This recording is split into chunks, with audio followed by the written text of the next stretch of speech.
માવજી કાકા મોચાની પેલા હું ભૂત બનીને પગી જાઉં. હે બળદા, વાહમાં દુખાવામાં ફેર પડ્યો. એટલે એમ ઘડીક વારમાં થોડો દુખાવો મટી જાય. તો લીંબુ શરબત બનાવી દઉં. લીંબુ શરબત પીવું છે? હે એ બાપા, એટલે લીંબુ શરબત પીવ તો ખટાશ નો સડી જાય, વાહો વધારે નો દુખે. તો પણ કાક ગળ્યું બનાવીને ખાવી. હવે આપણે ક્યાં કોઈની બીક છે? હે મમરાભાઈ આવે છે?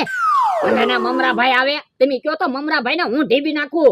ના ના લ્યા, આપણે સામેથી નથી બાંધવાનું. તને ખબર ને આપણો વાંક છે ને તો ભૂત નહીં આવે. આ ઈ હાસુ. દાદા હાસુ બોલો, તમે માવજી કાકા મોચાને ભૂત બનાવ્યો તો ને? હવે ભૂતની વાત જવા દો ને. ભૂતની વાત ક્યાંથી જવા દઉં? કાલ મને લીમડાને કેવો ભટકાડ્યો. તો પણ મારી વાડીએ હું કામ આવો?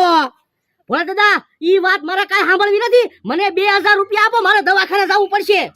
ના રે ના, હું 1 રૂપિયો નથી આપવાનો. નો કેમ પૈસા આપો? ઉભા રહ્યો, હમણાં હું ધોકો લઉં. મમરાભાઈ હાસુ